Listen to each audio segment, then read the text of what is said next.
నువ్వుల రొట్టెలు తయారీ విధానం. ముందుగా నువ్వులను పెట్టి వేడి చేసుకోవాలి. ఆ వేడేలోపు పిండిని కలుపుకోవాలి. నువ్వుల రొట్టె కోసమని నేను బియ్యం పిండిని తీసుకున్నాను. బియ్యం పిండిలో కొద్దిగా ఉప్పు, నువ్వులు వేసి వేడి నీళ్ళతో కలుపుకుంటాను. కొంచెంమంది జొన్న పిండి, సజ్జ పిండి కూడా చేసుకుంటారు. కానీ మెయిన్గా నువ్వులు రొట్టెలు అంటే బియ్యం పిండితోటే చేసుకుంటారు.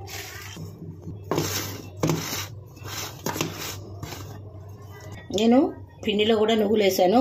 చేసినప్పుడు కూడా నువ్వులు అద్దుకొని చేస్తాను. కొంచెంమంది నువ్వులు అద్దుకొని మాత్రమే చేస్తారు. మసాలా పెట్టిన నీటిని ఇందులో వేసుకోవాలి.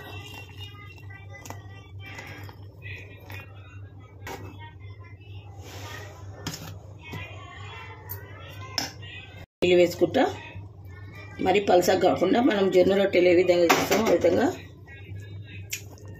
తడుపుకొని పెట్టుకోవాలి. వేడి నీళ్ళు పోయకపోతే జిగి రాదు, చేయడానికి కష్టం. నువ్వులు పిండిలో వేయడం వల్ల అవి లోపల అతుక్కొని ఉంటాయి. అద్దుకొని చేస్తే రాలిపోతాయి. కాబట్టి పిండిలో వేస్తేనే కొంచెం బాగుంటుంది.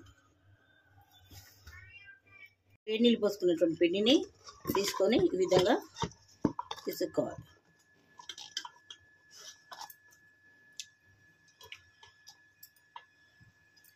దీనికి నీళ్ళు అవసరం ఉంటే కొద్దిగా చిలకరించుకుంటూ తడుపుకోవాలి. మరి ఎక్కువ చల్లనీళ్ళు తడుపుకోవాలి.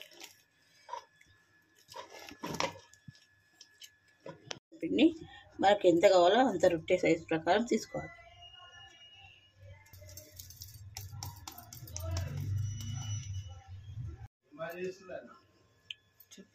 పిండిని ఈ విధంగా చల్లుకొని రేకు పైన, నేను రేకు వాడుతున్నాను. మీ ఇష్టం పీట వాడచ్చు, ప్లాట్ఫారం దేని మీద అనొచ్చు. నేను ఇది పోలేల రేకు వాడుతున్నాను రొట్టె చేయడానికి. ఇవి పిండిని నువ్వులలో ఈ విధంగా డిప్ చేసుకోవాలి. నేను ఆల్రెడీ పిండిలో కూడా వేస్తాను, మళ్ళీ కూడా వేస్తున్నాను.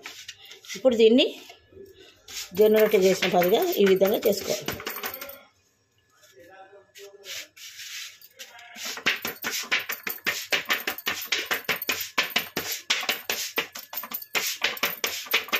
ఈ విధంగా నువ్వులు అద్దడం వల్ల పైన ఈ విధంగా నువ్వులు తేలుతాయి. తింటుంటే చాలా రుచిగా ఉంటాయి.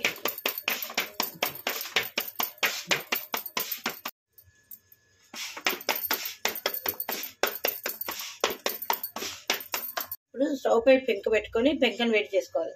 ఆ పెంక వేడిన తర్వాత తీసుకున్నటువంటి ఈ రొట్టెని పెనంపై వేసుకోవాలి. దీన్ని మధ్యాహ్నం చేసుకొని మనకు కావాల్సిన సైజులో తీసుకొని విధంగా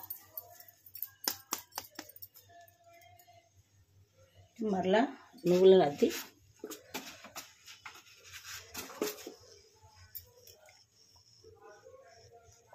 పిండిని తీసుకొని రేకుపై చల్లి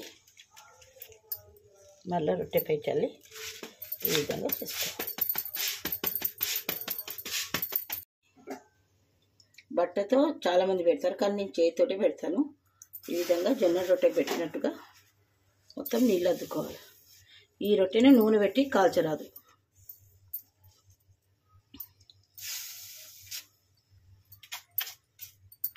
ఇది పెద్ద మంట పైనే కాలవాలి.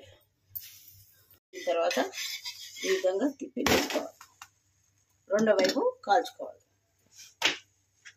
తయారు చేసుకోవాలి. అంతలోపు ఇంకో రొట్టెని కూడా తయారు చేసుకోవాలి.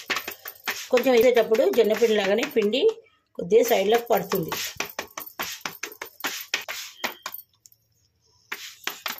ఈ రొట్టెను నెల రోజులు, సంక్రాంతి నెల పెట్టినప్పటి నుంచి నెల రోజులు చేసుకోవచ్చు.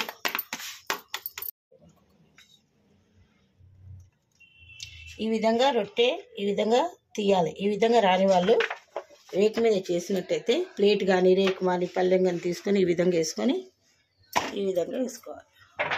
ఎప్పుడు వైపుది పైకి రావాలి. పిండి అద్దుతా జరుగుతుంటుంది, ఇది పైకి రావాలి, పైది కిందికి రావాలి. ఇది కాలిన తర్వాత ఇందాక చూపించిన విధంగా నీళ్ళు పెట్టి చేయాలి. ఈ విధంగా ఇంకో పక్కన కూడా కాల్చుకోవాలి. అంచులను కూడా బాగా కాల్చుకోవాలి.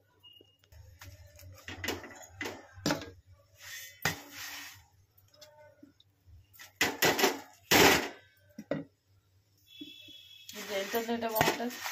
ఇది సొరకాయ పచ్చడి, ఇందాక చూపించాం కదా, సొరకాయ చింతకాయ పులుసు వేసి నూనె పొడి వేసి చేస్తారు. యూట్యూబ్లో ఉంది చూడండి. ఇంకా కావాలంటే మిక్స్డ్ ఏ కర్రీ అయినా పెట్టుకోవచ్చు, పప్పు అన్నా ఏదైనా కర్రీతో తినవచ్చు. కానీ చేసినప్పుడు సొరకాయ చింతకాయలతో సొరకాయ పచ్చడి చేస్తారు.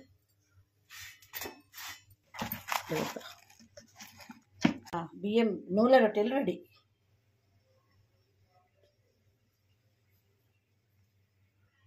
మేము పిండిలో మరీ అద్దుకొని చేయడం వల్ల ఈ విధంగా ఉంటాయి. చుట్టూ తింటే కటకట చాలా బాగుంటాయి.